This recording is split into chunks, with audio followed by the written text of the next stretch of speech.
நாடு முழுவதும் உள்ள நீர்நிலைகளை பாதுகாக்கவும் வறட்சியிலிருந்து சில மாவட்டங்களை மீட்கவும் பிரதமர் திரு நரேந்திர மோடி அரசு கொண்டு வந்த திட்டம்தான் ஜல் சக்தி அபியான் திட்டம்.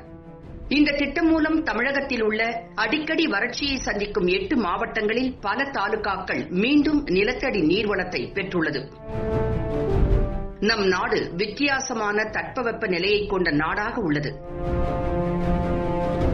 கனமழை பெய்து ஒரு பக்கம் வெள்ளக்காடாக இருக்கும், அதே வேளையில் இன்னொரு பக்கம் கடும் வறட்சியால் மக்கள் ஒரு குடம் தண்ணீருக்காக நீண்ட தூரம் நடந்து மிகவும் சிரமப்படுவார்கள்.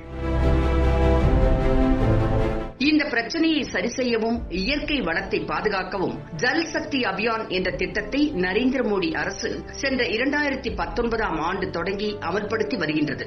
இதன் மூலம் இந்தியாவில் அடிக்கடி வறட்சிக்கு உள்ளாகும் இடங்களாக 257 மாவட்டங்களில் உள்ள 1592 தாலுகாக்கள் கண்டறியப்பட்டுள்ளன.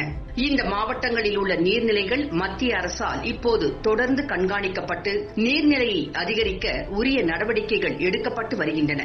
இந்த திட்டத்தை நிறைவேற்ற கூடுதல் செயலர்கள், இணை செயலர்கள் பதவியில் உள்ள மத்திய அரசின் அதிகாரிகள் நியமிக்கப்பட்டுள்ளனர். மாவட்ட அளவிலும் அதிகாரிகள் நியமனம் செய்யப்பட்டுள்ளனர். ஒவ்வொரு ஆண்டும் செப்டம்பர் மாதம் 15ஆம் தேதி வரை ஒரு பகுதியாகவும், அக்டோபர் 1ஆம் தேதி முதல் நவம்பர் 30ஆம் தேதி வரை ஒரு பகுதியாகவும் இந்த திட்டத்தின் கீழ் தண்ணீர் குறித்த விழிப்புணர்வு பிரச்சாரங்கள் மற்றும் நீர் சேமிப்பு குறித்த பிரச்சாரங்கள் அரசு அலுவலர்கள், என்ஜிஓக்கள், பள்ளி மாணவ மாணவிகள், ஆசிரியர்கள் மூலம் நடத்தப்படுகின்றன.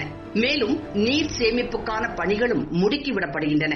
ஜல் சக்தி அபியான் திட்டம் உலகளாவிய நீர் நெருக்கடியை எதிர்த்து போராடுவதற்கான ஒரு சிறந்த திட்டமாக உருவெடுத்துள்ள நிலையில் தமிழகத்தில் இதுவரை வேலூர், சேலம், கோவை, திருப்பூர், நெல்லை, குமரி, திருச்சி, ராமநாதபுரம் ஆகிய 8 மாவட்டங்களில் உள்ள வறட்சியான தாலுகாக்களில் இந்த திட்டம் செயல்படுத்தப்பட்டு உள்ளது.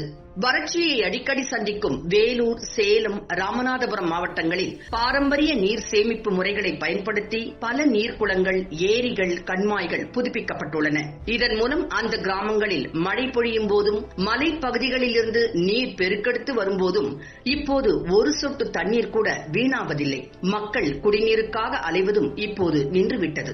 நிலத்தடி நீர்வளம் பெருகியுள்ளதால் கிராமங்களும் பசுமையாக மாறி வருகின்றன. பிரதமர் மோடி தொடங்கிய இந்த திட்டம் பற்றி மகாராஷ்டிரா, ராஜஸ்தான், குஜராத் ஆகிய மாநிலங்களில் அதிகம் பேசப்படுகின்றது. இப்போது தமிழக கிராமங்களிலும் வெகுவாக பேசப்படுகிறது என்பது குறிப்பிடத்தக்கது.